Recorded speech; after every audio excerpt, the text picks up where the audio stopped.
Welcome to Revenge of the Drive-In, the podcast where Jim and Patrick discuss a drive-in double feature randomly selected from a list of over 1,600 movies. Now, what is a drive-in film?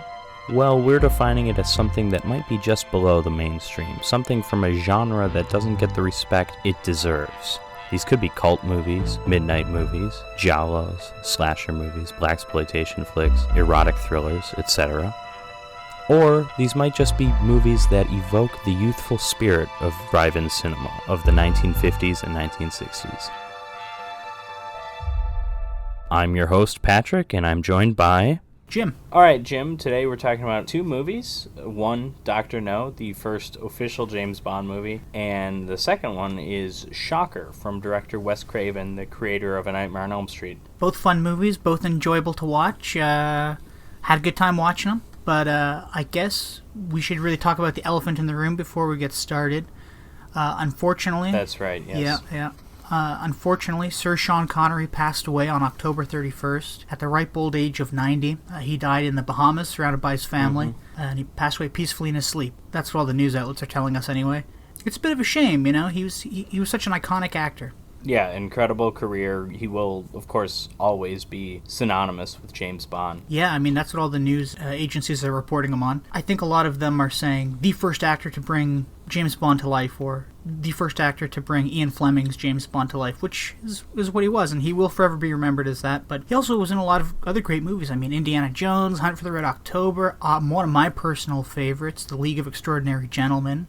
Okay. He was in a lot of schlocky movies, but a lot of great movies. I always liked The Untouchables, and great of course movie. he won an Academy Award for that. Mm-hmm. Yeah, but it's a shame. He'll be missed, and I think Hollywood has lost an amazing star. So rest in peace, Sir Sean. And just a reminder before we get into the plots of these movies that we will be spoiling them, so if you would like to see them, please check them out before listening further here. But without much further ado, Jim, the bigger James Bond fan between the two of us, why don't you take her away with Dr. No? Yeah, so Dr. No, it came out in 1962, but quickly, before we get into it, I just want to mention it was directed by a fellow named Terrence Young, who directed 3 Bond movies, which were Dr. No, From Russia with Love, which were the first 2, and then the fourth one, Thunderball. And it was his idea to bring in Sean Connery to play 007, because he had worked with him in 1957 on a movie called Action of the Tiger.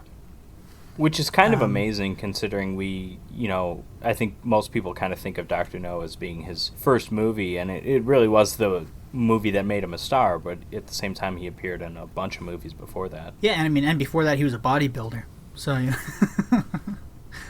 apparently in the Mr. Universe contest of 1953 or 4 or something like that.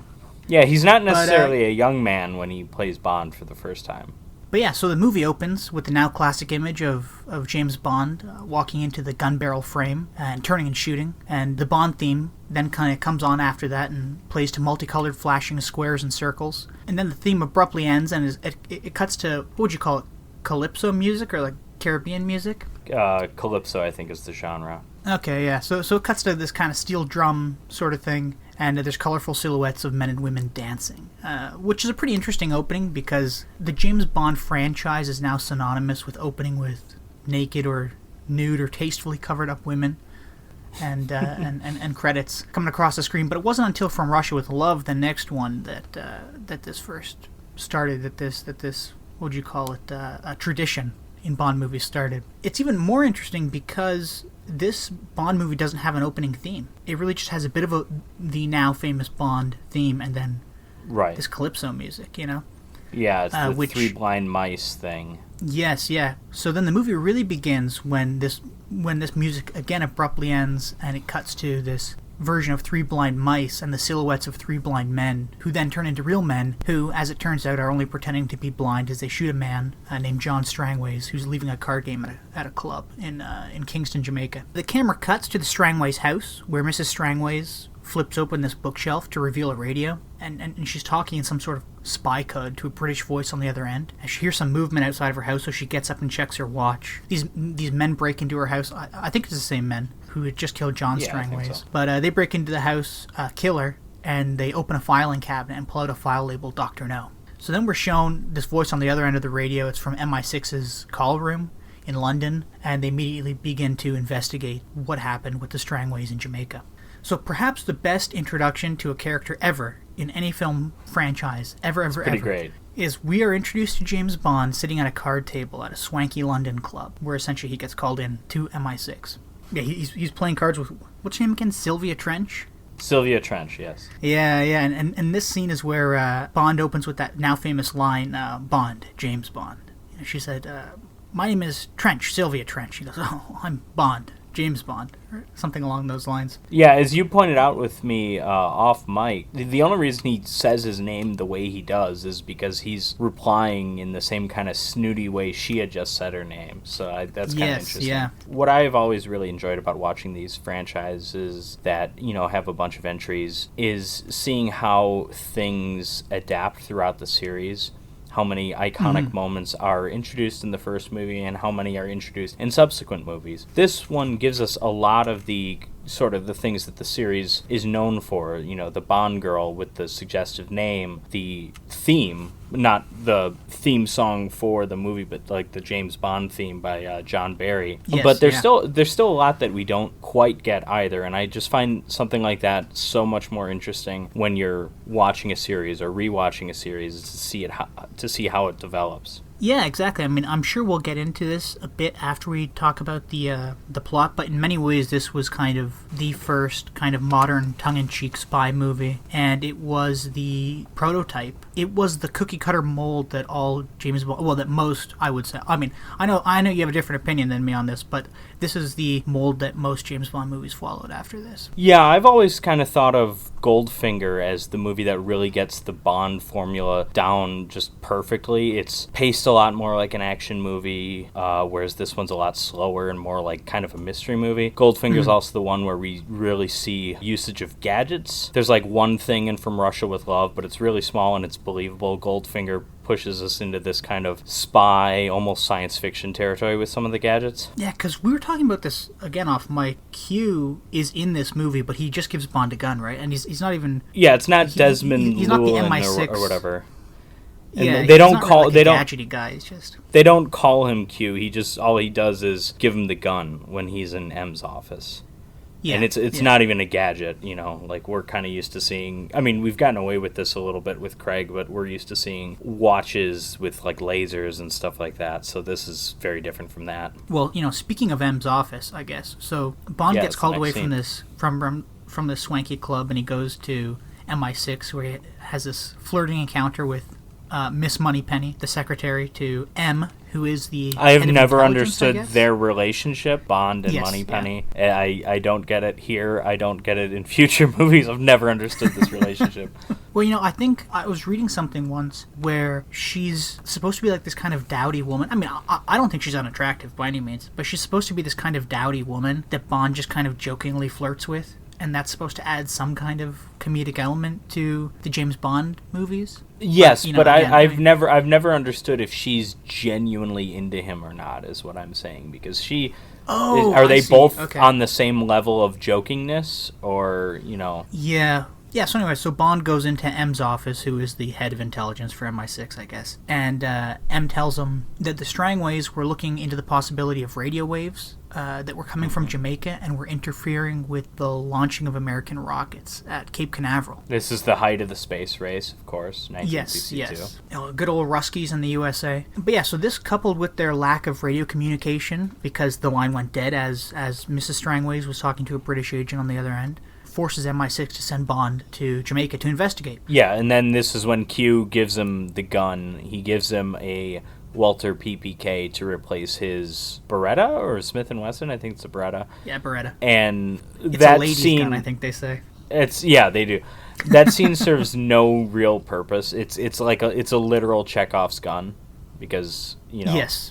It's introduced just to really show that he has a gun. But we would see it in the next scene anyway, so it's kind of pointless. Because I was thinking about this the other day. It's also introduced to just kind of show us that this is like an organization with new, powerful weapons who want their field agents to go out there and kill, not just maim. I guess. I don't think we would have any different of a sense if you get rid of that and just have him in the next scene, because the next scene is when he comes into his own home and realizes someone's broken in, right? So he pulls out his gun. Yes. So he pulls out his gun and does a bit of a quick turn when he sees this light under the door when the door opens, and it's Miss Sylvia Trench from the club. Mm-hmm. And they have this bit of a sexy encounter where she's wearing one of his shirts and she somehow made her way into his flat. I never remember this line, but he says something like, "I have to leave immediately." And she starts coming on to him. She goes, "Oh, do you have to leave so soon?" And he said, "Well, okay, I have to leave soon." Yeah, and then she kisses him and he's like, "Almost immediately," or something like that. Yeah, that was a great little scene. But yeah, so then it cuts to Bond landing in Kingston, Jamaica, and as he walks off the plane, we're shown that a man is watching him from above the arrivals gate, and there's a sinister-looking woman taking his photograph near the entrance of the airport, and there's a chauffeur trying to get him into his car. And he completely is ready to steal a cab from two women also right, that were there before him. Yeah, I know, and he looks so annoyed when they're like, "Excuse me, that was our cab," you know? But he walks over to a payphone called Government House, the place where he is reporting to, I guess, to see if they've sent a driver for him. Yeah. And they said, "No, Mr. Bond, we didn't send you a driver, just as you had requested." He said, "Okay, well, perfect, thank you." So knowing that it's probably a trap, he gets in the car. And the man that was looking at Bond from above the arrivals gate also gets into a car, and he follows this car that Bond's gotten into. So I guess, I mean, we spoke about this briefly. We're treated to kind of like a tailing scene, or this kind of, semi-exciting car tail scene. Not really a chase, but it's along this beautiful road in Jamaica, which, by the way, before we continue, I want to point out that almost the entirety of this movie was filmed in Jamaica in 1962 or 61 or whatever. That's another thing that's both kind of a tradition of this series, but also kind of not. Mm-hmm. Because with Bond movies, we usually get a globe-trotting adventure. Here, we get, the exotic locales that you would expect, but it's really just one locale. It's all Jamaica and then this tiny island off the coast of Jamaica. Bond looks back and realizes that this car is pursuing them, so to evade him, Bond tells the chauffeur to pull off onto this side road. The maneuver works, and they lose their tail. And just as the chauffeur is wiping his brow, he's getting a little sweaty, he's getting a little hot under the collar. Just as he wipes his brow, you hear a click, and the camera pans to Bond holding a gun at the chauffeur's back. I like this shot a lot. I like how they reveal, you hear something, but you don't see what's happening, and then the camera goes over to Bond, and you realize that he's been in charge of the situation the entire time. Mm-hmm. It's showing him that he really is a real spy, I guess, who knows what he's doing. Absolutely. So Bond starts questioning the driver. He demands to know who he is, who he's working for, who sent him, and they get into a bit of a tussle, where Bond uses this signature move where he flips somebody over his shoulder. I think they may have sped that shot up just a tad. If so, it's done really well. Like, a lot of times you can really tell easily if something's sped up. This one, the fact that I'm not sure means if they did do it, they did a pretty darn good job of it. And if they didn't do it, those two stuntmen, because I'm pretty sure this isn't Connery in this shot, did an outstanding job. But anyways, as Bond is trying to get information out of the chauffeur asks for a cigarette. And so Bond obliges, and he gives him a cigarette, but he bites into this cyanide capsule in the cigarette, or cyanide in the cigarette, and he dies. Yeah, this scene's frustrating because I feel like we've seen him in charge of the situation lets this one, lets this happen. It's, what's happening. You know what's going to happen. They've been doing that since, World War I era spies. So. Exactly, yeah. But, maybe even earlier. Well, yeah, no, it shows... I don't want to say that it shows Bond's incompetence, because I think he's far from incompetent, but it's just... I don't know. He lets a woman break into his house. Oh, that's true, yeah. We're not seeing the most competent here. Well, she was a gorgeous woman. I don't know. Maybe he set it up. Yeah, but he apparently left his place unlocked. Yeah, because he gave her his room number, not his key. Yeah, not a lockpick. But yeah, so after this scene, Bond takes the dead chauffeur and the chauffeur's car to Government House. So he shows up at Government House. There's a great little scene there where he says, he gets out and there's two guards at the door of Government House, and he says, make sure he doesn't go anywhere or watch him or something like that. Yeah, and the chauffeur looks, or the one of the guards walks over and realizes the chauffeur is just completely dead in the back seat. I must say, Arnold Schwarzenegger has a better version of that same joke in Commando when he knocks a dude out on the plane and the flight attendant comes by. He says, "Don't wake my friend. He's dead tired." This would have been the perfect time for that exact joke, because I think absolutely. That's a great joke. Yeah, so he goes. So Bond goes into Government House, and I'm not really sure who they are, but it's some government employees, some government officials. He's asking questions. This is MI6's like Jamaican headquarters, right? I don't know, because Government House. I think Government House is part of the British. It's like an embassy, probably. Yeah, and they've been told that Bond is from MI6, but to tell people that he's with that he's an importer-exporter. Yeah, that's right. He's a universal exports, that was right? It. Yeah, that's it. Yeah. Which that name pops up throughout the series, although I don't think they've gone back to it in a while. Isn't that what Kramer uses in Seinfeld, or and George uses in Seinfeld? George Costanza is Art Vandelay, importer-exporter. That's it. Yeah. Vandelay. Similar Art enough. Vandelay. Vandelay! Say Vandelay! What a great episode. But yeah, so Bond's in Government House, and they're giving him a bit of a rundown on the Strangways, and that John Strangways played whatever card game it was at like a local club. And I never know these Bond, 60s Bond. There's Baccarat. There's all these card games that I know nothing about. Exactly, yeah. I want give me blackjack and poker. Those are the only two things I know. Everything else, don't understand it. Yeah. But so Bond is told that John Strangways has some friends that he used to hang out with a lot, essentially, that he used to see a lot, that might know something about his disappearance or his death. Yeah, they were the last people to see him alive. Yeah, exactly. And then Bond says, okay, well, I'm going to start at their house, at the Strangways' house. So he asks to be taken to their house. So once he's there, he pokes around a bit. He finds a geology book and a bill for a geology survey signed by Professor R.J. Dent, who I think it's the previous scene we're told that he's a friend of Strangways, or we see it in the next scene that he's a friend of Strangways. Yeah, I think he was one of the guys at the card table, I'm pretty sure. As Bond is poking around in the Strangways' house, he finds a picture of John Strangways and a local fisherman that Bond thinks he can get some answers out of. Mm-hmm. So Bond then goes to the club to talk to Strangways' friends, where they mention the fisherman by name, Quarrel, and that he'd been taking Strangways out, fishing around Jamaica and to different islands. So Bond goes down to the harbor to look for Quarrel. He approaches him, and he's unwilling to talk about either the Strangways or where he took Strangways fishing. Quarrel kind of walks away to a bar on the beach somewhere or at the harbor, and Bond sort of semi-follows him. He's being pretty blatant about it. Again, going back to possible incompetence by James Bond. If he didn't want Quarrel to know he was following him, he did an awful job of it. But I don't know if he doesn't want him to know or not. I'm not really sure what the scene is. Yeah, and I mean, I was also thinking about this. One of my favorite things to think of when talking about this movie is that MI6 sent a 6'2" Scottish man to Jamaica to figure out what's going on.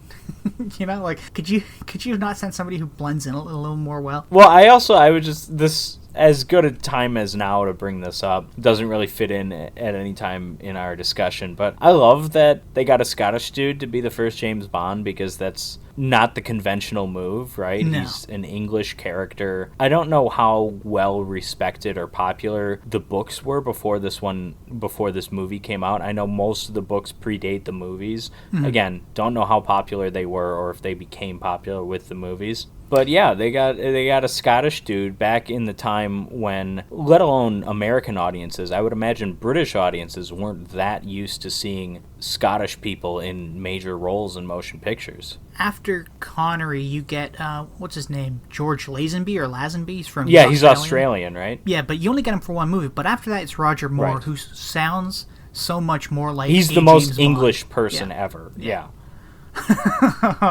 And I mean, so obviously Connery's not our only non-English Bond, because Brosnan, I believe, is Northern Irish as well. Yeah. So it's just kind of interesting that the most English character of all English characters, with possible exception of Sherlock Holmes, has been played almost as often as not by non-Englishmen. But yeah, so he follows Quarrel to this bar, and eventually after some, I guess, kind of strange interaction where Quarrel refuses to give Bond any information, then he says, okay, fine, but it's too public here, I gotta take you to this back room. So Bond follows Quarrel to this back room, and Quarrel pulls a knife on him. Mm-hmm. And there's also this bartender comes in behind him, and they're gonna attack Bond, but Bond flips both of them over his shoulder. Yeah, the same move. Yeah, and holds him at gunpoint and starts backing out of the room to leave when he's stopped by another man holding a gun, who is the man from the airport, who, as it turns out, is a CIA agent named Felix Leiter.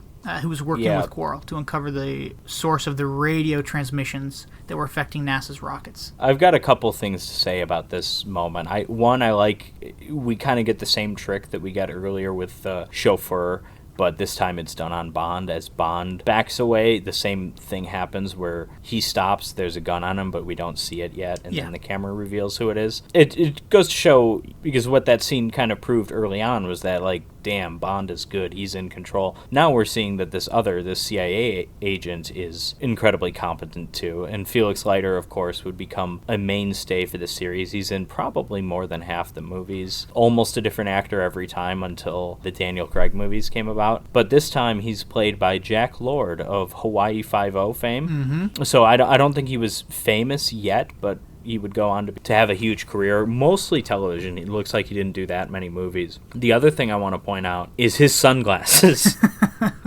And he's been wearing them since the scene in the airport, so we've seen them before. But these are like almost Elton John levels of like... Oh, yeah.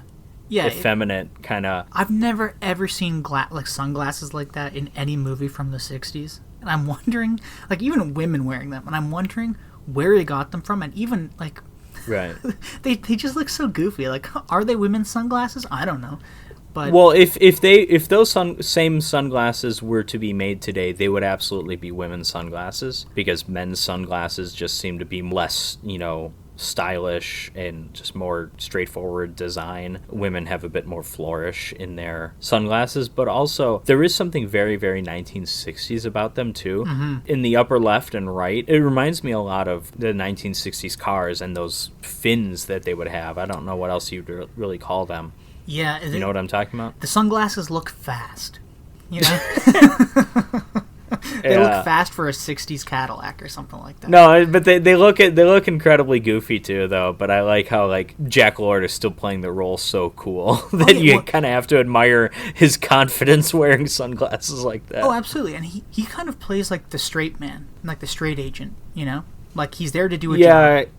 Exactly. He's not... Felix Leiter, throughout the series, usually doesn't have that much of a personality. I think he usually is just the guy doing his job. Bond is cracking jokes. He's sleeping with women, all that stuff. And he's also in it a lot deeper, usually, than Felix Leiter is, because he's more of like a peripheral character. He's not in danger nearly as much as Bond, although between the two of them, he's the only one to lose a limb in the series. That's true. Yeah, License he to Kill, gets it eaten by a shark.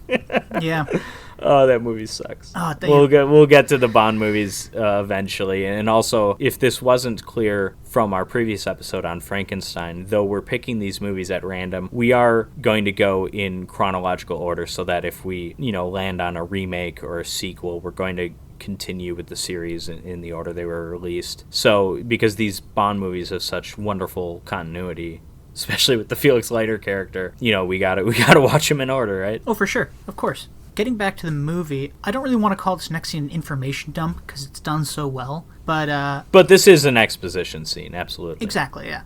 But Felix and Quarrel and Bond all sit down at this harborside bar during this night of dancing, which, as you pointed out... night of dancing white people. Yeah, exactly. Night of dancing white people in Jamaica. It's nothing I think of when I think of Jamaica more than white people dancing. Yeah, white people dancing in, like, ethnic Jamaican dresses and stuff. That's mm-hmm. But, so Felix and Quarrel kind of explain that they're not entirely sure where the interference with the NASA rockets is coming from. They don't think it's coming from Jamaica because they've checked the whole of the island. The only place they haven't checked is a place called Crab Key, which is this private island owned by a mysterious Chinese man named Dr. No.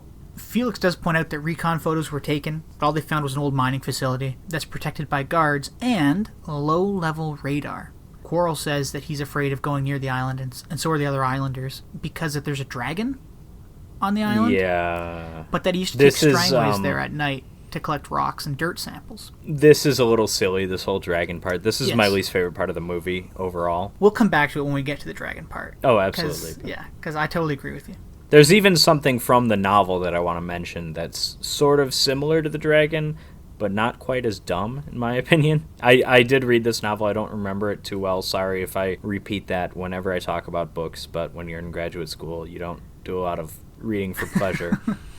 But Yeah, I have read most of the Bond novels, and this one, I believe, like all the others except for On Her Majesty's Secret Service, is a very liberal adaptation of the novel. But yeah, so the next scene after this exposition dump, Bond goes to see Professor Dent because Dent's name was on this geological survey receipt or report. So Bond goes to ask him what the Strangways came to see him about. And Dent says that he thought they had found some valuable rocks on Crab Key. Or sorry, he thought that they had found some valuable rocks somewhere, but it was just low-grade pyrite. So Bond asks if the rocks came from Crab Key, and Dent replies, no, it's geologically impossible. And then smash cut, essentially, to a car flying down the road to the harbor, and it's Dent hopping out, and he's trying to get on a boat to go to Crab Key, which he gets on. When he shows up at Crab Key, we see this big, huge, like, steel mining facility right on the water, lots of armed guards, and Dent is led into this beautiful room, this beautiful set, where this disembodied voice of who we are to assume is Dr. No. Dr. No reprimands Dent for coming to Crab Key in daylight and instructs him to take a spooky tarantula to kill Bond with. This is, I like this scene because I love the set. This is probably one of the few Pinewood sets. Like you pointed out, most of the rest of the movie was shot in Jamaica. But it's still a little silly with the disembodied voice thing, which is something that the first 3 or 4, or at least the first 2 Bond movies would do, because then we're introduced to, we don't know his name until You Only Live Twice, but Blofeld, the head of Spectre. But in this case, it's even a little sillier because it's not just that he's disguised for the audience, but he's disguised even to Dent, a guy who works for him. It's a little silly. But it adds to that kind of mystery detective aspect of the movie that we were kind of hinting at earlier or touching on earlier, which I kind of like, but I do agree with you. For what we would know and love and come to love, I guess, about Bond movies, it is a little silly. But it's so 60s, you know what I mean? Like, the set is, like, so 60s. Exactly. It's very 1960s. And on the scale of silliness in James Bond movies, it's pretty low, because we eventually get cars going in corkscrew shapes flying through the air. I think what you mean to say, Patrick, ice surfing. Yeah, well, I mean, I think what you mean to say is we get Roger Moore. We get the dune buggy. Oh my, okay. Listen. It's not just Roger Moore. It's not just Roger Moore. It's mostly Roger Moore. It's mostly poor Roger Moore. But I do love Roger Moore. It's mostly Roger Moore, but I think Diamonds Are Forever is as guilty as any Roger Moore movie is, and Die Another Day is sure as hell guilty also. Absolutely. So that night, Bond is in his hotel room, and he's awoken by a tarantula crawling up his body, which, going back to silly things in Bond, you and I were discussing... Yeah, this is up there. Yeah. This is a bit higher, I think. Yeah, because you and I were talking about maybe this being in Sean Connery's contract, that you couldn't put like a live tarantula on him or something, because when it shows the full body of Connery laying in bed, you can clearly tell that the tarantula is crawling on glass that's been like laid over top of him or something, because it's just like sliding up his body. I almost wish we only got close-ups, even though it's disconnected from Connery and it's obviously a stuntman of some kind. It just looks better. Oh yeah, absolutely. I mean, it's so silly. I kind of compared it to the scene in Raiders of the Lost Ark when Harrison Ford falls in the pit of snakes and a cobra jumps up, but you can see the cobra's reflection in the glass in front of him. So anyway, so Bond shoots out of bed and he kills the tarantula. But he doesn't just kill it, right, Patrick? This is probably the silliest moment in the entire movie when because he's like smashing the tarantula with his shoe, and he does it more than, I think it's a shoe, and he does it more than once. Mm-hmm. And each time he does it, there's like an orchestral hit in the score, because the score had been kind of rising in levels of creepiness as the tarantula was walking across him. But each time he hits it's this boom, boom, boom, boom, like to the rhythm of his swinging, and it's so dumb. Oh, it is. Yeah, absolutely. And that brings up another point, that just about the score in general. We all love the James Bond theme, of course. Again, the John Barry thing. John Barry didn't do the score of the movie. He just did that theme, and that theme's great. The score, not as much, but also the score seems very, very not sure of itself. It will just use the Bond theme in random spots, like when Bond is just walking around. I know it plays when he gets up from the card game, with Sylvia, which, makes a little bit of sense there because he's being suave and sophisticated. I'm pretty sure it plays when he's, like, following Quarrel, and it's just, like... It's interesting, having seen the rest of the series, seeing a movie that's not sure how to use that theme, realizing it's great, but not sure how to use it yet. Yeah, so after this scene, this terrifying and exciting scene of this tarantula crawling up Sean Connery, this is when Bond realizes, I have to, like... Somebody's actually and actively trying to kill me. So I have to go to Government House and learn more about this Dr. No and Crab Key. So he goes to the Government House, he requests the information, but they can't find any of the files. They're missing. But instead, what Bond does find is the secretary of Government House listening in at the keyhole of the door. So he kind of guesstimates that she's a baddie. Mm-hmm. And he invites her on a date. Yeah, this is Miss Tarot, played by Zena Marshall. Yes, yeah. Great name. Well, there's always maybe not a great name, but I like a lot of the names in the Bond movies because they're fun and kind of goofy and maybe a little too ethnic sometimes. Yeah, I think this one's fine. The real problem is we have a non-Asian actress playing an Asian woman. I don't mind the name here. Well, we have a non-Asian actor playing a half-Asian man. We'll get to that. More non-Asians playing Asian people, but again, like the photographer. It gets worse in the series. This is don't think because this is the oldest movies. It's going to be the most awkward or unacceptable to watch. Politically incorrect. No, it actually gets worse a few years later. Oh, it does. That's great. Then. Significantly worse. Again, Diamonds Are Forever, I think, is the worst one. The way it treats the gay characters, the way... oh, yeah, that's right. Isn't... Oh, no. Yeah, I forgot they were gay. Charles Gray's in Yellowface in the different movie. But there's other stuff in Diamonds Are Forever that's like, ugh, what are we doing here?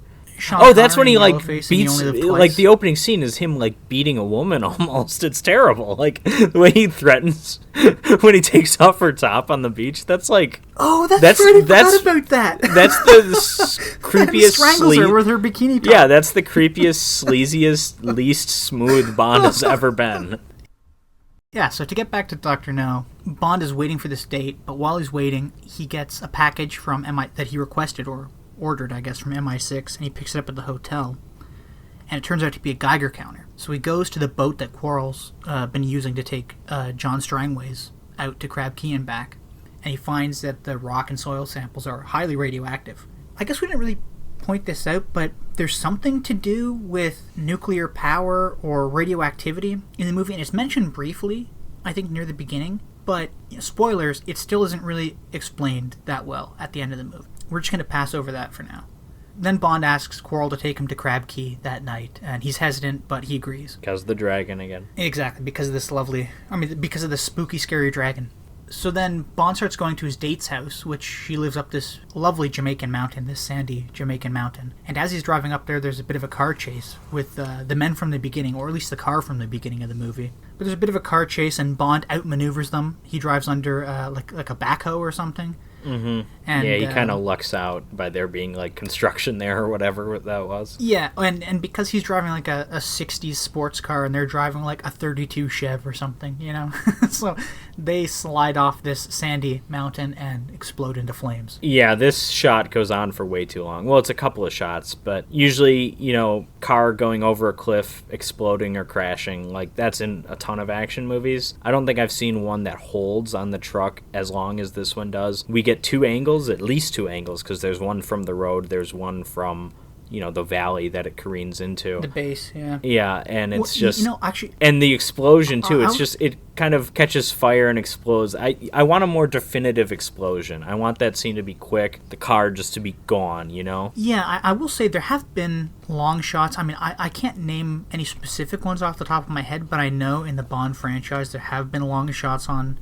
explosions, but they've been more spectacular in the sense that the car will fall off a cliff and it'll hold the car falling for like 3 or 4 seconds and then hitting rocks below and exploding. This was just like a gentle bounce in like in Grandpa's 32 Chev. Yeah, it's not that exciting. It's in 1962. We'll take what we can get, I guess. I mean, you have to, but again, I mean, it's not even annoying. It's just a little silly, and I don't think it detracts from the movie. But you're right. It is a little silly and needless or unnecessary.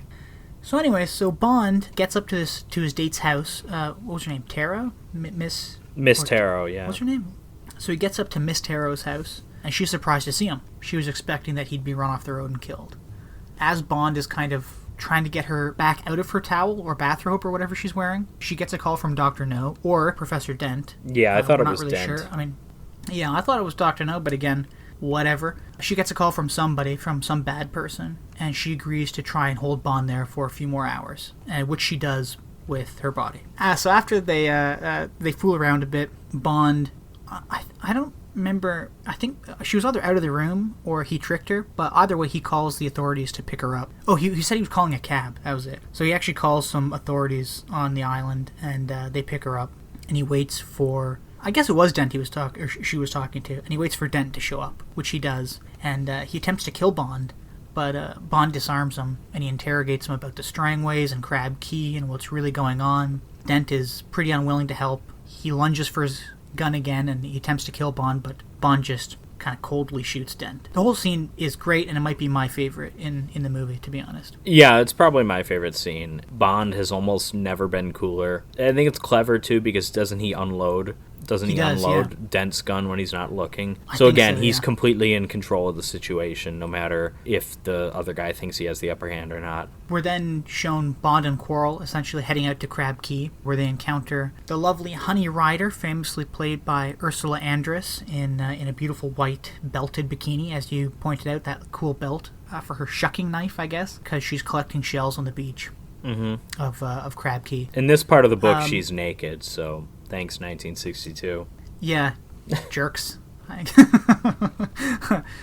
Although I want to say that her being naked actually makes more sense for her to be acting the way she does in this movie. I mean, the second Bond makes it clear that he sees her, he kind of comes out and sings along while she's singing. She freaks out, pulls the knife immediately. I mean, she's trespassing on, or I don't know if it's private property, but she's on like private property, yeah. Yeah, she's somewhere she's not supposed to be. Her reacting that way makes more sense if she's naked and she's additionally vulnerable, I think. But yeah, I mean, Bond's being a bit of a creep here, so it's not unjustified the way it is. Nothing against Connery, of course. Rest in peace there, sir. And nothing against the character of Bond, but he's known to be a bit of a perv.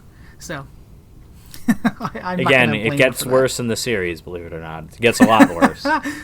But so after kind of chatting and meeting Honey, I guess, Bond realizes that she has sailed up to the island, and he asks her if she sailed up with the sail on her boat, and she goes, yeah, of course. Bond realizes that she's probably been detected by the low-level radar of the island that Felix and MI6 had explained to him. Just as Bond is thinking that, I guess a bunch of guards or people working for Dr. No show up in this high-powered boat and just start shooting at them, which they have the worst aim. Yeah, they take cover behind, like, sort of a trench, where the sand... Like an above-water sandbar.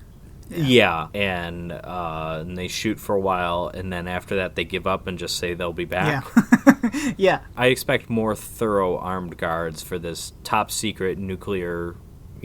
nuclear radio threatening the world mission. Thing, yeah.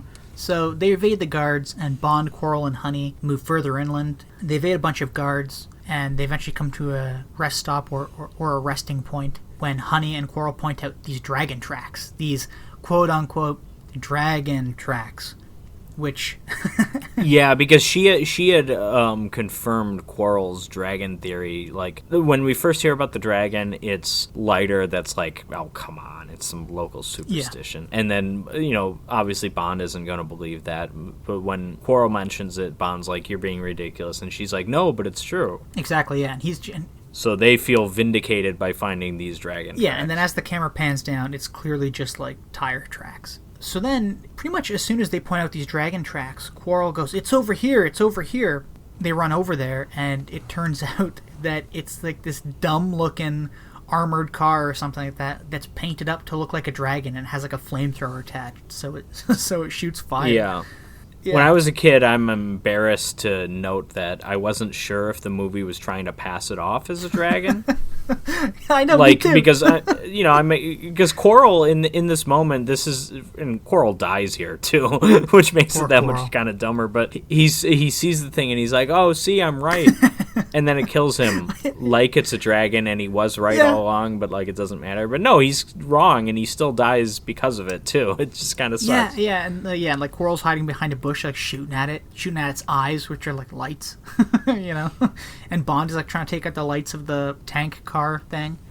But yeah, unfortunately, Coral gets burnt to death, and these guys in hazmat suits or something, like some kind of radioactivity suit thing, they hop out and cuff Bond and Honey. They take them to decontamination showers, so they're scrubbed down and led away to some rooms, and Bond pours Honey and himself a cup of coffee, and then Honey passes out, and Bond realizes that the coffee's been drugged as Bond is asleep. I don't know how he gets to his bed, but then we're shown a shot of Bond laying in his bed. Yeah, I've got a bit of a problem with this scene, because the whole point is for them to wake up and be with Dr. No, right, basically? But really, they're already captive. Yeah. They don't need to drug them. Exactly, yeah. It's very kind of... It feels like we need to throw another spy thing in this movie. What's a spy thing? Slipping someone a Mickey? Sure, put it here. Yeah, or like... This is the only place it fits in the movie, I guess, right? Yeah, or like, let's prove how bad Dr. No really is. I don't know. Let's prove that he's not here to mess around, even though he's on an island in like an old mining facility, and he's created this underground lair, and he has a fucking flamethrower. He's got armed guards that just shot out at nothing. Exactly, I mean, I think he's been proven to be bad enough. So while Bond is asleep, somebody kind of creeps into his room in a white suit and these black gloves, and then the scene kind of abruptly ends and cuts to Bond and Honey waking up and putting some clothes on and getting ready for dinner. Very shortly after, we are introduced to Dr. No. Who's he played by again, Patrick? Joseph Weissman? Probably Weissman. I'm not too familiar with the actor. He's in a Twilight Zone episode, not one of the better ones. He also looks a lot like Christopher Plummer, but it's not him. And he's also not Chinese. Yeah, he's definitely not Chinese, but he's playing a half German, half Chinese evil guy. To defend Hollywood whitewashing, I'm guessing in the 1960s it probably wasn't that easy to find someone who's half European, half Chinese, as an actor. Yeah, I mean, let it slide here, I guess. I mean, he doesn't do a terrible job, and I think he passes because he does kind of look, because when you look at him, you're like, I don't know if it's the makeup or something, which it's just white makeup, it looks like, but there's something about him that he could probably be mistaken for being half Chinese, you know what I mean? Looks like he could pass for a quarter. Half is a bit much. And then, it's also the clothes, I guess, we're told that he's half Chinese and yada, yada, yada. He's also, like, half robot. Exactly. So, jumping off that, he crushes this mug with his gloved hands, which we learn aren't actually gloves, or maybe they are gloves, but they're hiding robotic hands. They are gloves. They're just over, like, they're not robotic. They're just, like, ultra strong or something. Yeah. I don't know. Maybe they're robotic. I don't think robotic's the right word, but they're, like, metal. Yeah, they're super strong ultra hands, uber hands. This scene, I mean, we've spoken about this before. This scene is a little confusing because we don't really get any information about who Dr. No is or what he's doing. He tells Bond that he's a member of a super intelligent group of individuals who are essentially villains, and they're called Spectre. Special Executive for Counterintelligence, Terrorism, Revenge, and Extortion. That was it. Yeah, I think that's it. Which has always bothered me a bit, that the first two letters come from the same word. But yeah, so he tells Bond that he's a member of this super intelligent group of villains called Spectre. We don't even really get a reason for why he's fiddling with NASA's rockets, but we just know he is. And Bond... Right. My biggest ultimate complaint about this movie, it's really hammered home here, is that this movie is not an action movie the way, we think of modern action movies functioning. Mm-hmm. It is much more like a mystery. It's kind of like a film noir shot in color. But the problem is the plot. There isn't that much plot. There's not that much mystery that we learn. It's kind of like the second we hear about Dr. No, I guess the first time we technically encounter his name is when the file's being stolen, but once Bond is on the case, the first time we hear of Dr. No, it's like, oh, he's the guy.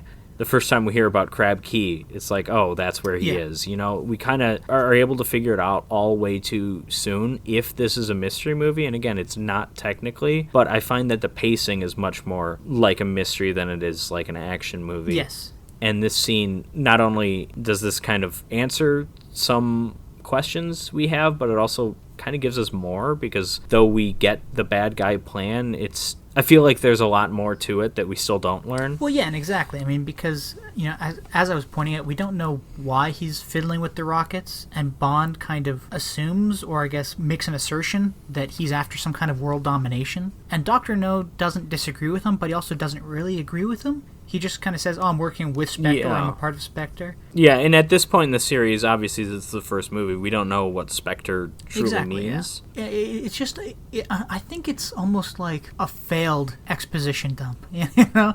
Or like they wanted it to remain semi-mysterious, and Spectre to remain semi-mysterious, and Dr. No to remain semi-mysterious, but really we just don't get any information at all. Oh, and then on top of that, we don't get any information as to why he's using, like, nuclear power to broadcast these radio transmissions, you know? Which we see essentially in the next scene, because Dr. No removes Honey from the table and takes her to, as we will see near the end, this kind of, like, torture chamber room where she's cuffed to the floor and is waiting for water to slowly fill a room. And he has James Bond beaten up, really, and thrown into a cell. And, you know, you might ask, how is James Bond going to get out of a cell when Dr. No is fiddling with more rockets? Maybe the vent that's perfectly human size. I would say like 2 or 3 times the size of human. But it's protected by an electrified grate. Oh, but don't worry about it, because Sean Connery just grabs it with his hand wrapped up in clothes and pries it open and gets his way into the vents, and he starts shimmying around in there. And he eventually finds his way either to the room that they were taken to with the disinfectant shower, or a different room that's similar to that, and he incapacitates a guard in one of these radiation suits, and he puts the suit on. He makes his way to this reactor room / radio transmission room where Dr. No is, and Dr. No, not realizing that he is no longer that guard or scientist or person, whatever, he instructs Bond to get up on top of the reactor, and as soon as he gets up there, this is my favorite scene because it's kind of goofy. As soon as he gets up there, he just starts cranking the reactor into overload. This scene bothers me a lot too, because this is kind of like, even though whatever he does wreaks chaos throughout, it really does feel like he has no idea what he's doing. Yeah, absolutely. You know what I mean? It's like he's just making it up as he goes along, and you're thinking like, okay, we had that big exposition scene, and we didn't learn that much. Oh, Bond didn't learn that much either. He's just doing whatever the hell he can. The reactor starts overloading, and everybody starts fleeing the facility because, like, it's going to explode. And Dr. No realizes that James Bond is up there fiddling with his reactor while he's trying to fiddle with rockets and radio waves. And they get into a bit of a fight, and eventually they both kind of slowly start falling, because I think isn't the reactor lowering into the water or something? No, it's already. Yeah, so they're both on top of the reactor, being slowly lowered into this now boiling coolant water, and James Bond escapes, and Dr. No could have escaped because he was only on his back on top of the reactor, but he couldn't pull himself up because his mechanical hands could not grip the steel that was lowering the reactor. I like that. It's, you know, it shows the dangers of having a physical abnormality that would make you perfect to be a Bond villain. Yeah. So anyways, so we hear in the background as this fight is continuing and as Dr. No dies that the most recent rocket launch at Cape Canaveral went off successfully without a hitch, proving that Bond ruined Dr. No's plans, whatever they were. And he starts leaving the facility as everybody else is running around screaming. It's total chaos. The facility's going up in smoke. Things are sparking. But he's looking for Honey. He can't find Honey. Eventually he finds somebody, and they take him to this room where, as I mentioned earlier, Honey is chained to the floor, waiting for water to slowly rise. He saves her, and they fly out of the facility, and they commandeer a boat with people already on it, who James Bond throws into the water.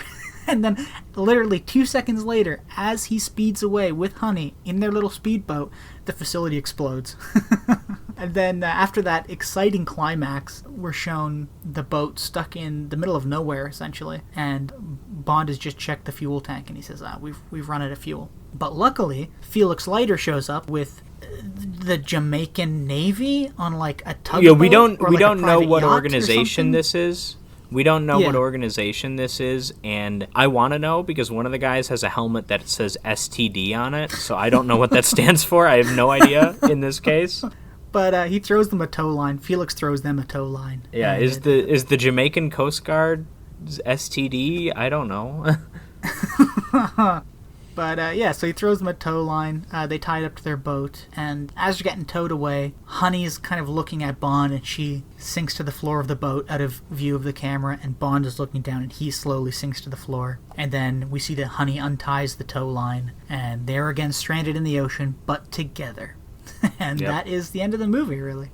Yeah, so what did you think of Dr. No, Patrick? Give us your... I mean, this is far from one of my favorite Bond movies. I think this... Because the Bond movies, they're on a scale. There's quality in terms of just it's a really good movie, and then there's quality in terms of this is so dumb you have to appreciate just the schlock put into it. Like a Moonraker. And this is somewhere in between. It's not as exciting as a Goldfinger or a Casino Royale or a GoldenEye. Obviously, it's probably the least exciting Bond movie, and a lot of that's just because it's the first one. They didn't quite know how to handle the action yet. But it's also got moments in it that are so silly. Again, not as bad as like the stuff in Diamonds Are Forever or Man with the Golden Gun, but the whole climax is incredibly goofy, especially with the suits they're wearing, because I mean they're not normal hazmat suits. They look like bad 1950s alien, Martian outfits or something. Absolutely. And then there's that, and then there's the whole dragon thing, which I don't know. I mean, that stuff belongs in a schlockier movie than this is. That stuff belongs in You Only Live Twice or Diamonds Are Forever, one of the more goofy ones, which this movie isn't. It has a relatively serious tone. Yeah, and I mean, I think... I'm complaining about the tone of a James Bond movie while the movie Munchie is on television in my basement here. I agree with you in a lot of ways. I mean, not to give too much insight into how we record these podcasts, but this is actually a re-record. We had a bit of technical difficulties. And also Sir Yes. Sean Connery passed away, and we didn't want to slap together like an extra note that we inserted somewhere randomly. We wanted to actually kind of address that. Taking like a 4 or 5 day break in between the original filming of this and this, I guess, or the recording, I should say. You've kind of swayed me onto your side about this Bond movie. My original opinion was that this is a really good Bond movie, and you have to look at it as a Bond movie that has no connection to the other Bond movies. Like, this is a standalone Bond movie. It's a standalone film. In other words, imagine it as if no other Bond movies had come out. And I think it's a great movie. I still kind of hold that opinion, but it's not But we have been spoiled with so many other Bond yeah. movies. We can't ignore that in 2020. No, exactly. I still hold that opinion that it's a fine movie, it's a good movie as a standalone movie, and it's a fine Bond movie, but I think, going to remove it from my tier of, like, favorite Bond movies and move it down to that middling tier. But at the top of that middling tier, like, above most of the Roger Moore stuff. That's close to where it is for me. I'd have this almost smack dab in the middle if I were to rank all of them, all of the 26 or whatever, however many there are. There is another one that no one's seen yet, of course. This would probably be like number 14 or 15 for me. It's far from the worst, but I also think it's almost equally far from the best, too. Yeah, now I have a question for you, because I was thinking about this. If an actor like Roger Moore had starred in this exact movie, would you like it more or less? Or like Pierce Brosnan or Daniel Craig or whoever. If it was the exact same movie, just the different lead actor? No, I don't think so. I like the seriousness while still being a little goofy that Connery gives it. I don't think my problems with the movie tonally are with the actor or with the performance. It's more just presentation of certain scenes. That's pretty much where I fall as well. It's just the presentation of scenes, and I think you're right in saying that Goldfinger was the first Bond movie to really get the pacing right of what a Bond movie should be. Because even though From Russia with Love is great, it might even be better than Goldfinger. It is the first almost hour of that movie has like one action scene. It's very, very slow until the second half is very action-packed. With all that, I totally agree with you. And again, I've told you that my ranking of Dr. No has fallen a few pegs. But I still will also hold by my opinion that this is the pattern or mold that all Bond movies will follow. Though the pacing isn't perfect, and though there are some silly things in it that you and I have both pointed out, it is from this movie that all other Bond movies follow, though they did change camera time given to certain things, like trailing or following somebody. usually now in Bond movies, the last like 20 odd minutes, 30 minutes is the bad guy, is the arch villain and his plan, and then Bond stopping him. As opposed to the last 90 seconds.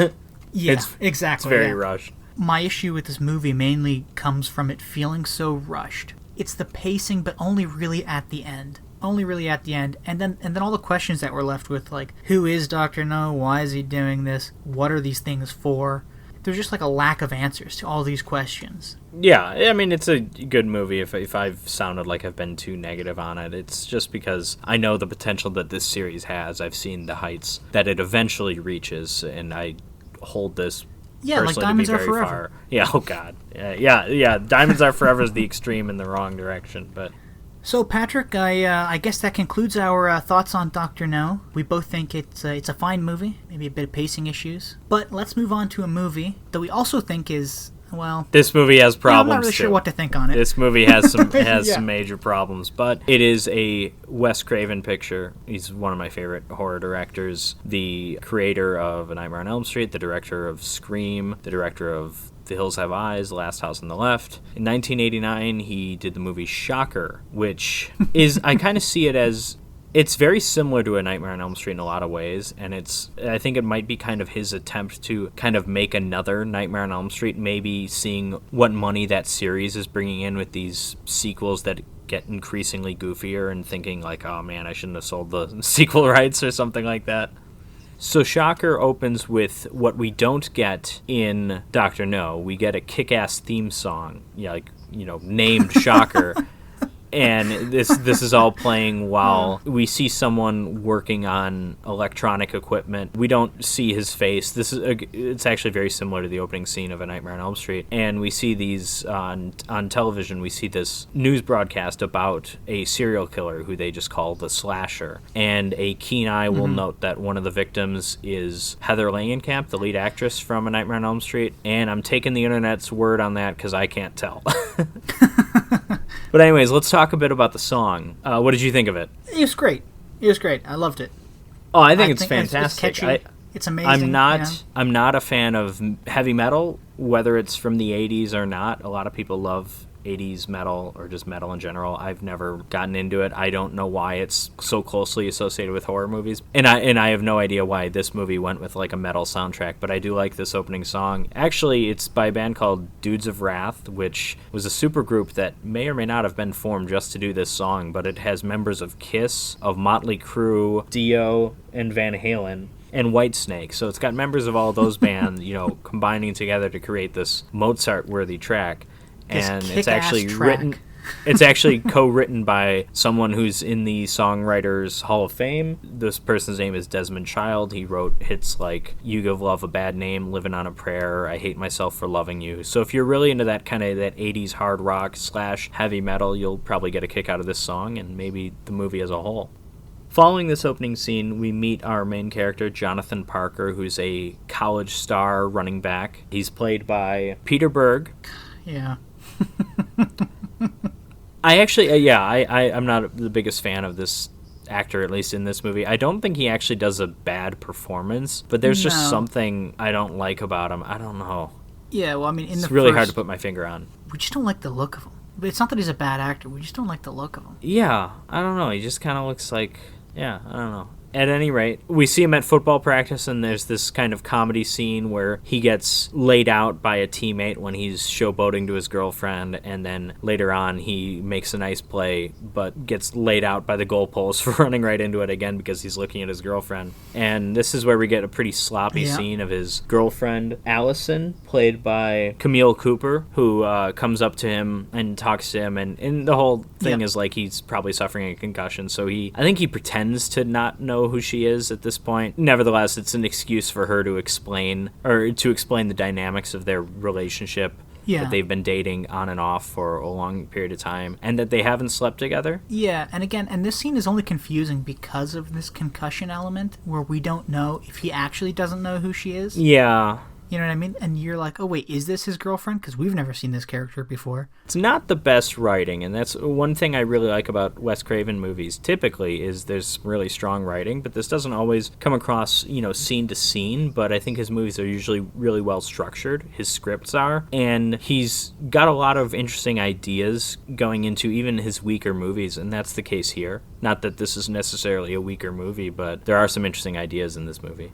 So Allison and Jonathan head home, or to Jonathan's home where she, I guess, lives, and there's some, kids that are walking behind them and, disappear into this kind of staticky effect. And then Jonathan sees a television repair truck outside his home and hears screaming, so he rushes inside. He sees his mom and his sister being threatened by this man with a knife who also has a limp. And when Jonathan tries to intervene, he wakes up in bed from a nightmare with Allison by his side. We should point out quickly that at the beginning, when the camera was panning across all the television repair stuff, while the Shocker song was playing, we did see this serrated knife covered in blood that this man is also holding. Yeah, it's a massive knife. A Crocodile Dundee would be proud. That's not a knife. Yeah, it's not quite a machete, but it's sizable. It's like the Scream knives. It's like a hunting knife kind of thing, I think. Yeah.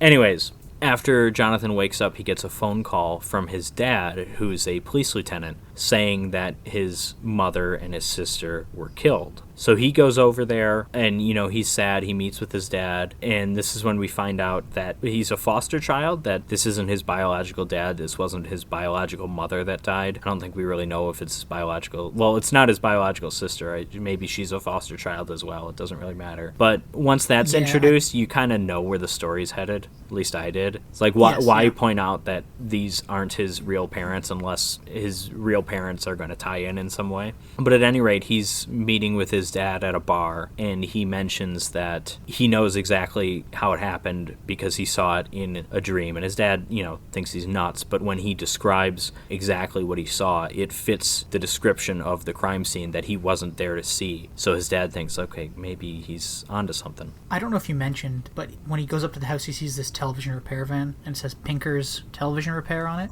Yeah, the van said, Pinker's Repair, Pinker's Television Repair. So he gives that information to his father, and his father and him and a bunch of cops go over to the television repair place. The dad breaks in, and the cops kind of wander around inside and then start getting killed off one by one. And there's I really like this scene. Yeah, it's pretty great. This is really tense. It's really bloody and gory and violent too when we get to that. One of the cops outside gets their throat slit, and it is one of the best throat slits I've ever seen in a movie. It's insane. Yeah, I mean, and even inside the building, one of the cops is pulled behind this false shelf. Yeah, there's one of those revolving door kind of things, kind of like in Young Frankenstein. Yeah. How they get to the lab. Yeah. Pinker takes this cop and kills him, while Jonathan and his father, Lieutenant Parker, are looking for this other cop. You just see this big pool of blood start seeping under this false door. Yeah. It's just a great shot. I really liked it. Yeah, so eventually it's just Jonathan and his father that are left.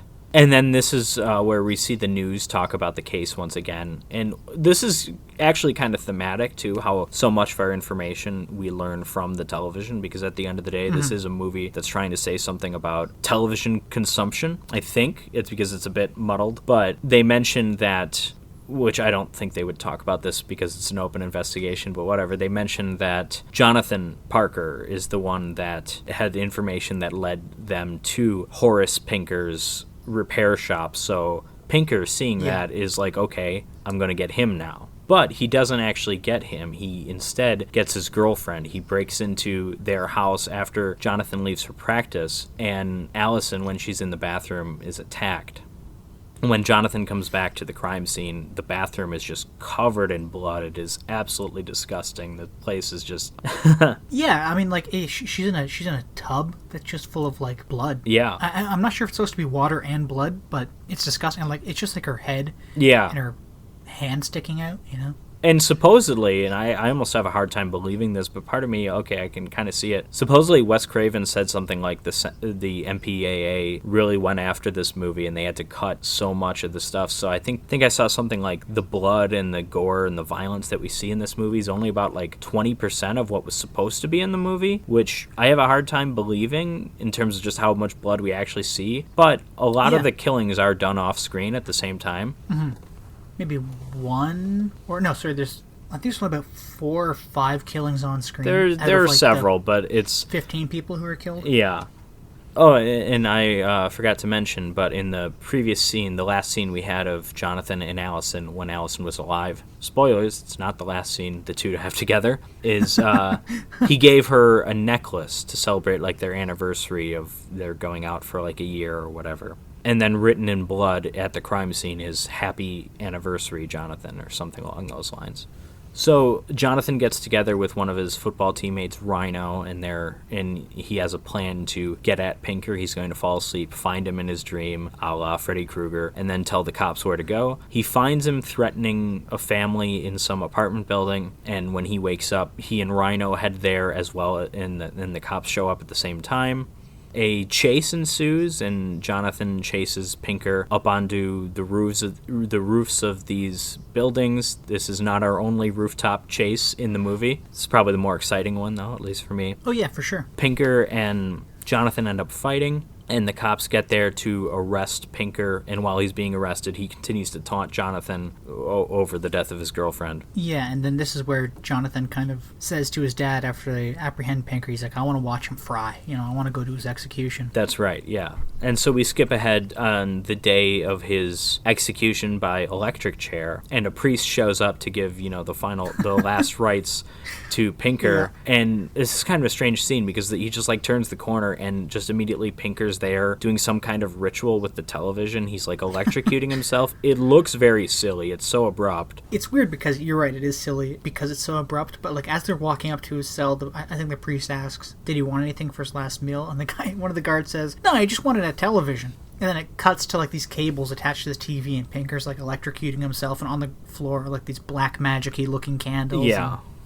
I mean, this movie has been considered by many to be a horror comedy. I struggle to kind of consider it that. It's definitely satirical, but there aren't that many comedic moments. There's 2 big ones, and then this is kind of like more, I don't know if it's intentionally funny or unintentionally. Maybe it's both. I don't know. But at any rate... You're right, and there are only a few comedy scenes in this movie, and I guess the second one you're probably thinking of is at the beginning, right? Where he runs into the goalpost? Well, that's like... I can remember. That scene, a lot of times, I mean, that's separate from the horror. I'm talking about there are 2 scenes where the comedy and the horror really mix. Because you have a lot of horror movies that has a lot of comic relief and stuff when scary stuff isn't happening. And so I don't count that first scene really against the horror comedy label. This movie's a bit of a strange case because it feels like so many different genres are kind of not really shoehorned into this movie, but sometimes it feels that way. Yeah, the movie's messy.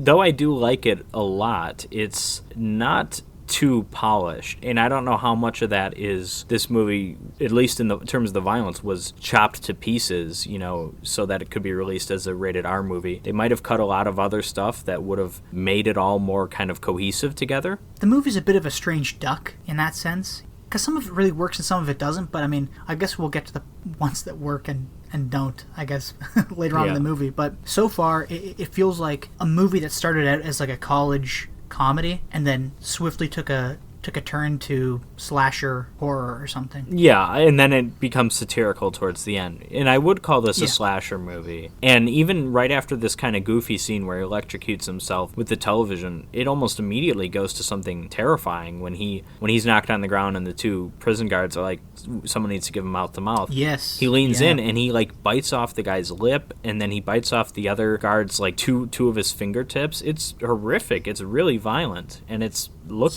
amazing. It's disgusting. Oh yeah, it does. But at any rate, Pinker is taken to the electric chair. Jonathan and his dad and probably family members of other victims are all there to see it. The guy who's about to execute him says something like, usually I feel really bad about this, but today I feel like we're really getting justice. Great line. Yeah. But before they electrocute him, Pinker, again directed at Jonathan, taunts him, and this time not so much about the girlfriend, but about Jonathan's past. He heavily implies here, if not outright states, that Jonathan is his son and that he doesn't remember, because who knows why, because of trauma or whatever, but that Pinker used to beat his wife until one day I think she brought in a gun, and then Jonathan took the gun after she was killed and shot Pinker, which it shot him in the knee, which is what gives him his limp. Yeah, and again, I was confused the first time I watched this, and you kind of cleared it up for me, but I was confused because right after, Jonathan asks his foster father, he says, is that true? And he goes, no. Well, I don't know. He knows you're adopted. Yeah, so his father has a good save in that, like, you know, you've been talked about on the news. He heard you're adopted, so he's just going to say that to mess with your head. But I think we understand right away that, oh, okay, that's the truth. And I'm just kind of amazed that the movie only gave the whole foster kid thing about 15 minutes to breathe before we learn. It's more than 15 minutes, but it's not something that comes up at the end of the movie, which is where you'd think we would get this reveal. Yeah. At any rate, they electrocute Pinker, but it doesn't seem to work at first because the electricity just kind of goes haywire, and then Pinker, he doesn't appear to be dead, and a doctor or a nurse or whatever, a female doctor goes up to him, checks on him, and he electrocutes her, and then he disappears. And so there's panic around, and everybody's looking for him. Jonathan and his father end up finding him, and then the body falls to the ground and starts on fire and just kind of disintegrates. Which I really like that. I don't know how they did that effect, but that was great. Yeah, there's some good effects in this movie, and again, I'm curious how many were. I was surprised by it. and I'm curious how many were removed.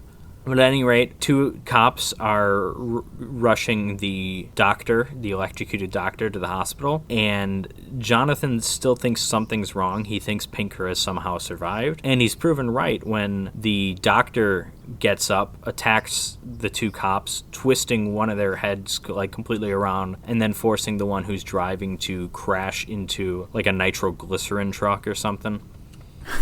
It's a big explosion. So Jonathan looks and sees the explosion, and he's thinking, "Oh God, Pinker's still there."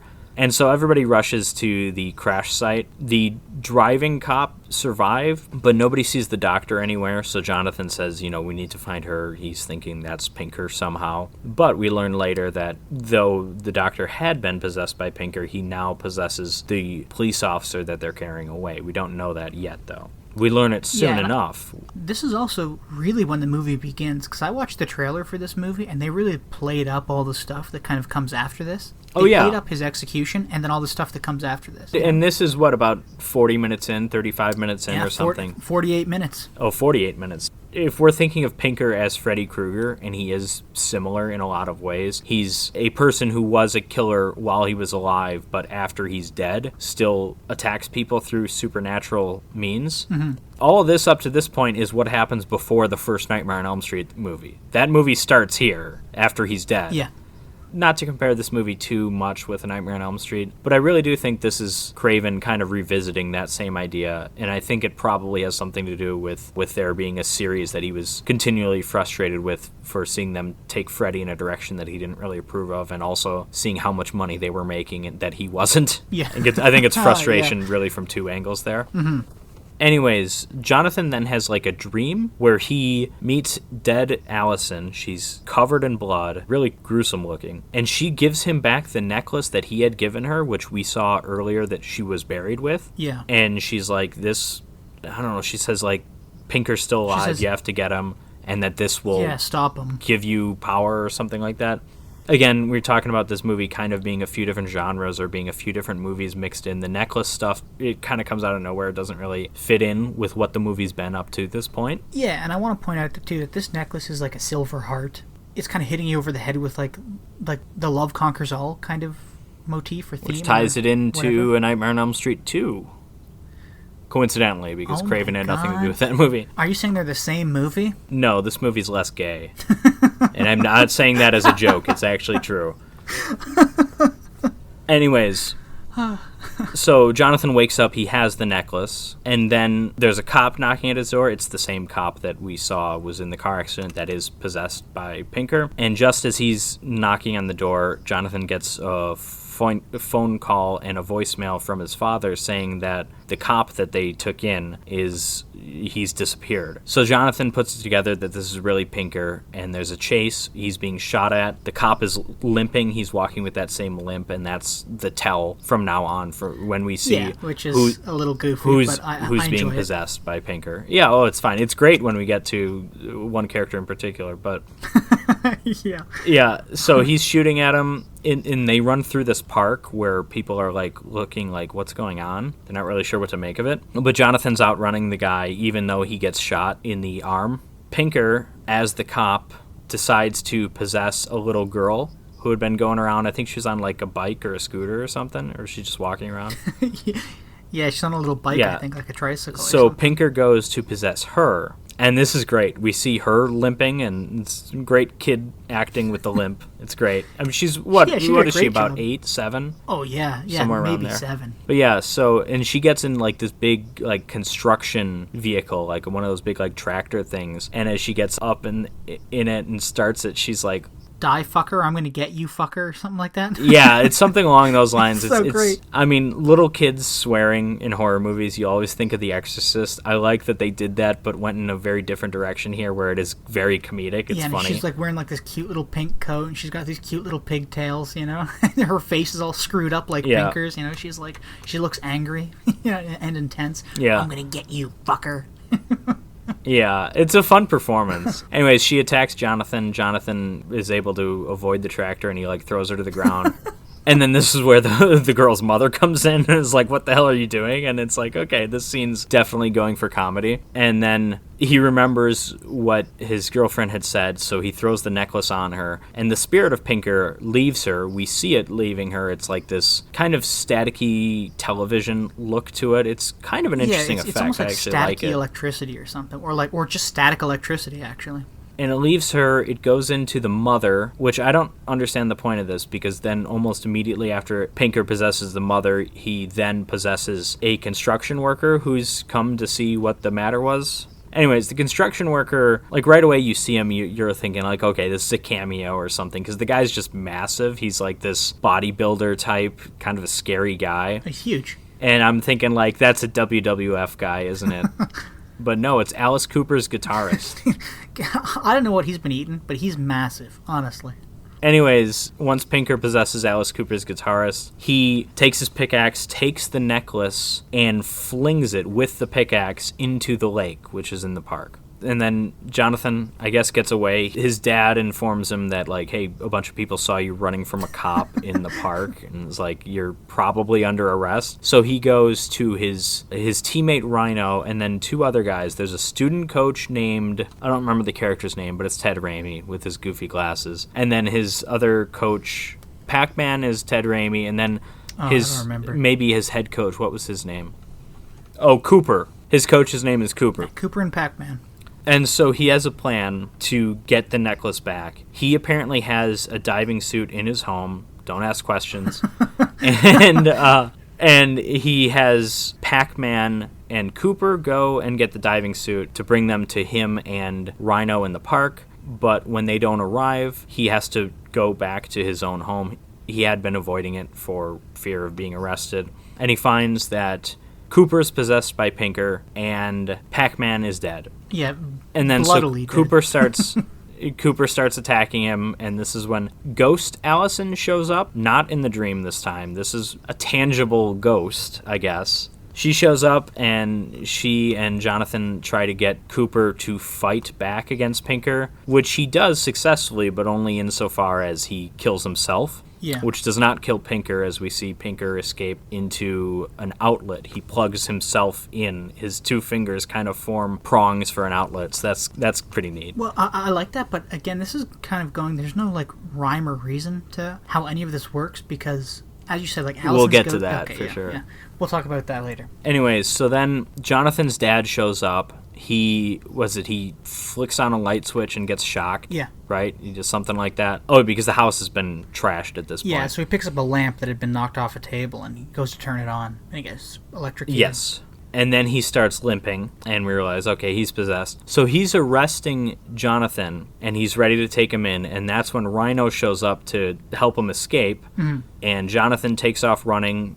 The cops grab Rhino to hold him, and then Jonathan's dad goes after him. He's chasing him with his limp into kind of the city, and again onto rooftops, and eventually onto like a broadcast tower. Yeah.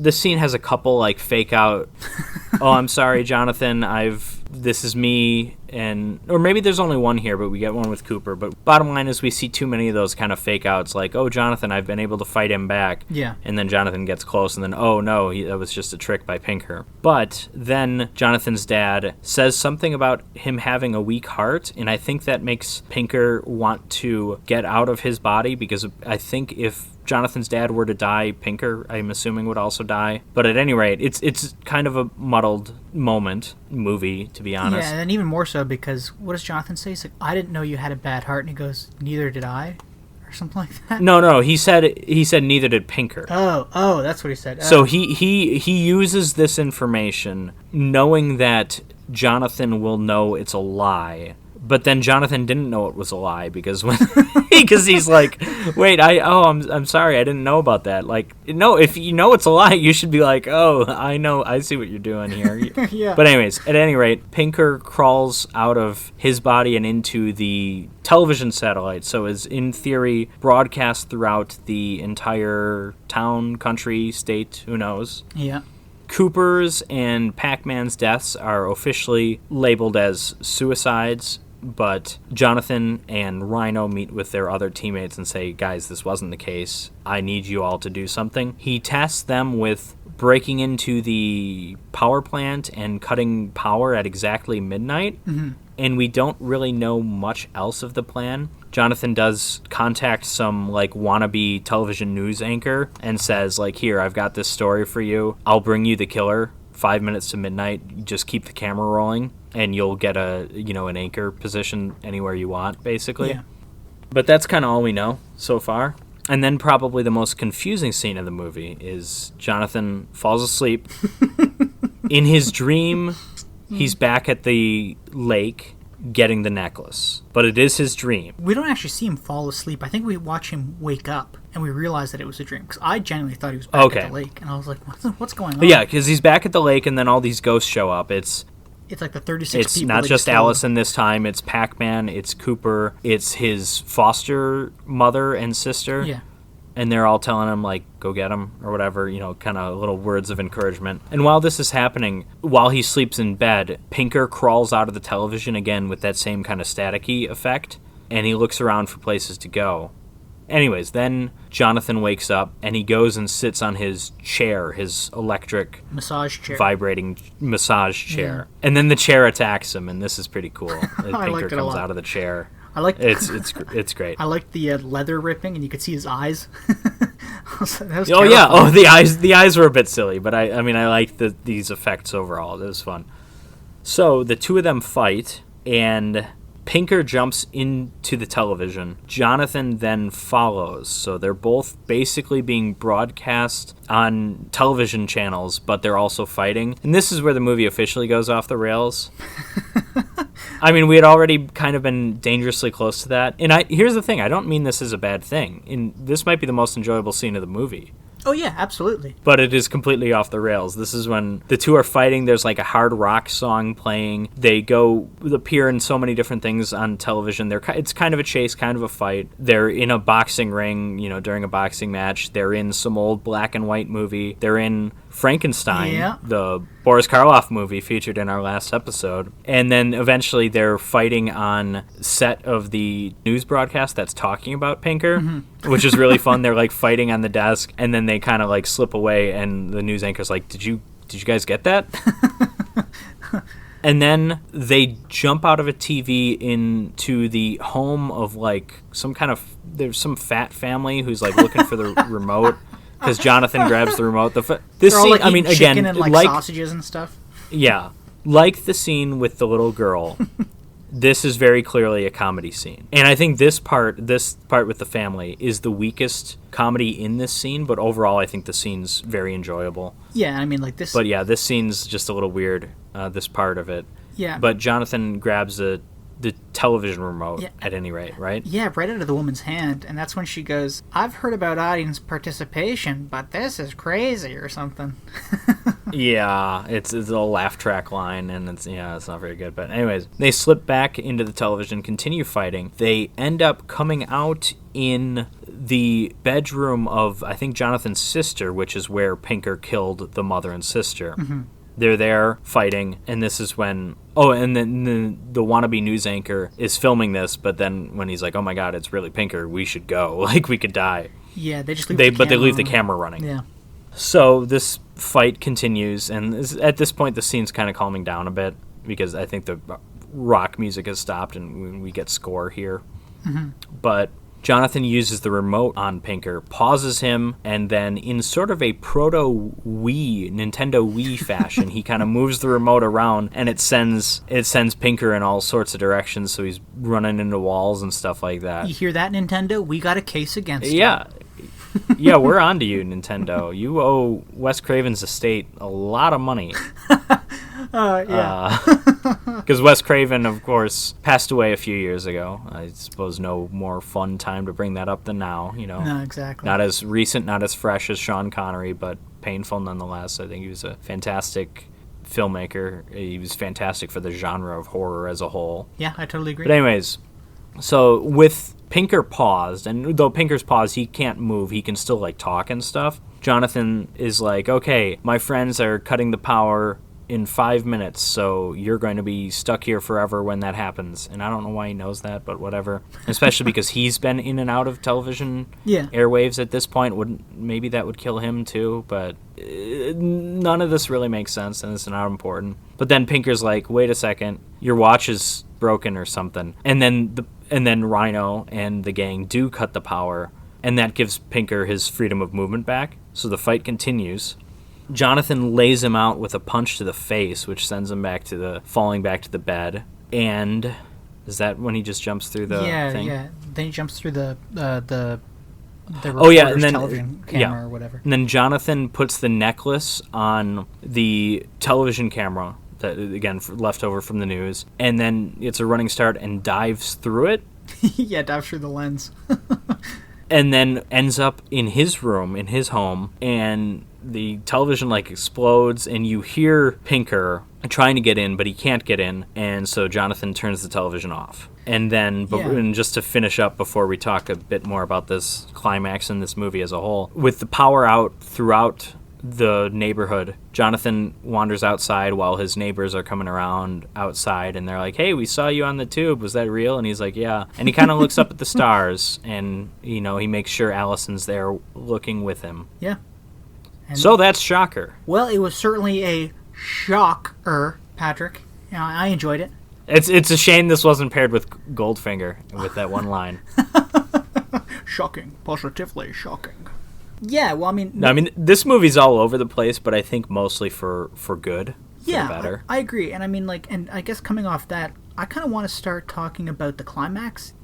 I really enjoyed it, but this climax kind of fell into the issue that I have with other parts of the movie, where you kind of have to suspend all of your notions about how the world works and how things work and how stories work, Absolutely. to follow this. Yeah. Well, when Siskel and Ebert talked about this movie, I bring this up because this is kind of an interesting little thing that they did at the movies. Siskel, who's normally very, very negative on movies with a lot of violence, and this movie has that, thought this was just a blast. He really enjoyed it. He thought he enjoyed the satire. Ebert didn't like it that much, and his big complaint was that there were no rules. The movie didn't set up any rules, so we weren't sure what was happening. And you know what? I think both of them are right. I really do. Ebert's 100% right that there are no rules, but I think despite that, I still find this to be a very fun movie. Yeah, and that last scene is the best, probably the best example of this, because they're throwing everything at the screen. The story doesn't make sense. It doesn't matter at this point. He's in the real world when he jumps through the camera to teleport into his own home. It's like, what? How did that happen? Was it the power of the necklace? I don't know. Yeah, I mean, like, and again, I mean, because I was so confused when they came through the television into... Yeah, because all room of the where stuff Pinker when they had were murdered in his foster television mom and before sister. was very fantastical. They're over airwaves. I mean, they're really physically fighting, but it did feel like a certain amount of, like, the rules were thrown out the window at that point.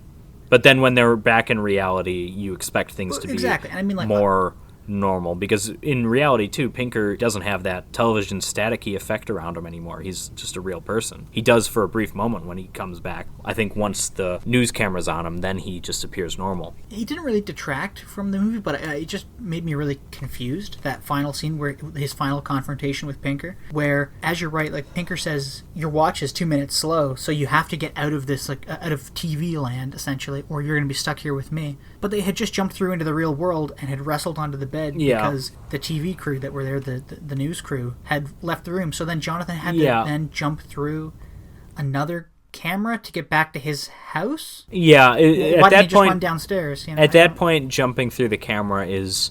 It's there for the visual. It doesn't really make sense in the story. Totally. And I do love the scenes, whether someone's covered in effect, in that static effect or not. People coming in and out of television sets and stuff, it all looks pretty awesome. Looks a lot different than, like, The Ring, but it looks pretty cool nonetheless.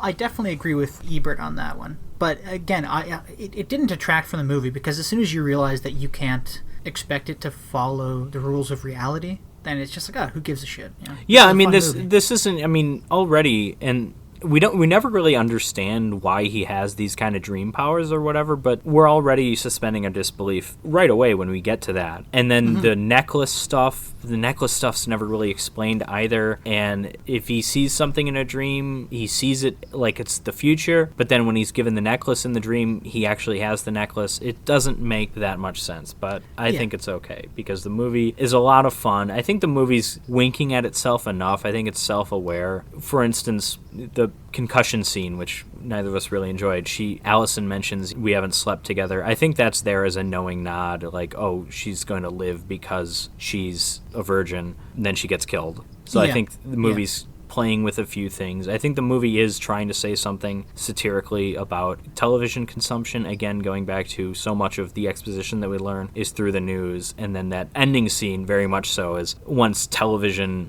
no longer works, once the power's out, people go out and look at the stars and appreciate the beauty that they are. Again, I think that's kind of a tongue-in-cheek thing, because I don't think Wes Craven truly believes that all of that. I mean, he is a filmmaker, so it would be pretty hypocritical if he did believe it, but I think maybe he's just jealous of the Freddy's Nightmares, the Nightmare on Elm Street, the series television show going on at the time from like 88 to 89. He's jealous of that money, so he's going to bash on all television. I mean, was Shocker in theaters, or was it like straight to television? Oh, yeah. This is way too violent to be straight to anything other than, like, HBO, especially at the time. But, yeah, this was released in theaters. I don't think it did well. I think it might have made its money back, but it wasn't a big hit. Because I think this is probably a movie that, whether Craven anticipated it having a sequel or not, this was the late 80s when so many horror movies were sequels and everything. It had this done really well, it absolutely would have had a sequel, whether Craven was involved or not. I mean, we got a second Swamp Thing movie the same year, so they were putting sequels on any shit, you know? Yeah, I mean, it was all kind of, like slasher and teens? Yeah. I'll bring this up because I don't think this movie falls victim to this, but late 80s slasher movies tended to be a lot more sanitized than earlier 80s. You get a lot more people surviving the movies than you did.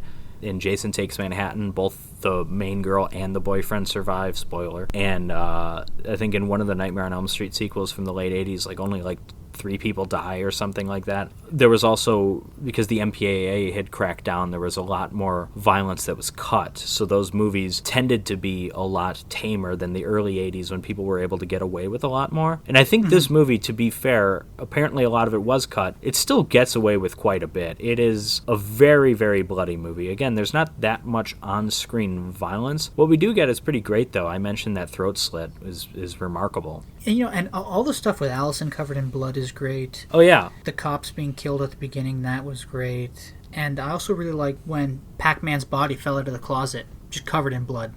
To kind of move on to just the movie as a whole, I think I enjoyed it. And I only say I think I enjoyed it because maybe I need to watch it like a third time. I didn't like how the movie really started 48 minutes in. Oh, I see. You wanted more supernatural. You wanted him to be a supernatural killer from the beginning. I see. I think that's fair. I would have liked maybe to see to hear news reports and stuff of the killer. Pretty much the way the movie opened, I really enjoyed. You hear backstory on the killer, what's going on, how many people he's killed, which I think at the beginning it was like 30 or something. Yeah, I don't remember the number. It's a lot. And he kills more people that in the middle of the movie after he comes back as a television ghost that we don't really see. Again, we hear about through the news reports. I would have been fine if it could have worked out where he somehow met Jonathan and he killed Jonathan's girlfriend, Allison, and he was electrocuted. If that happened in like the first 20 minutes, and then the rest was Pinker being this supernatural electric ghost. Maybe have another. You could probably add another set piece in there, some kind of Pinker possessing someone kind of thing. All the TV stuff was great, and the possession stuff was great. And if they had like more possession, like they did at the park, right? Not necessarily comedic, but like something like that.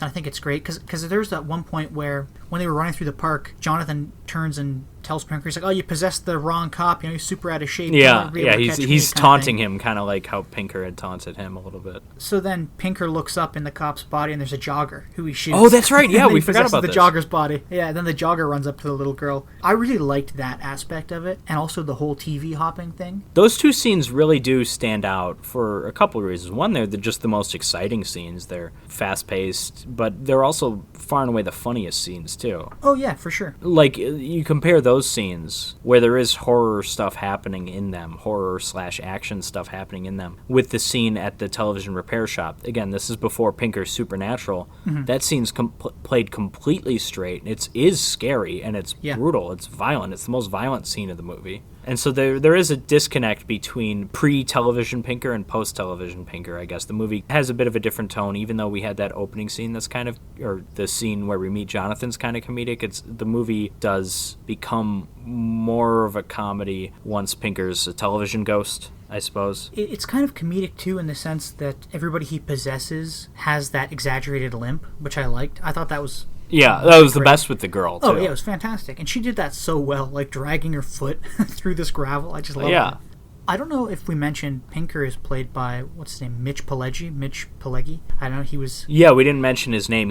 I think it's a fun performance. Yes, yeah. I mean, he's fun. Like, I wouldn't say he's funny, per se, but he's a little goofy. He's not all that serious, but at the same time, he is pretty scary, too. He is, yeah. At the beginning, he's more scary than goofy, and, as we've pointed out already, by the end, it's he gets some one-liners later on.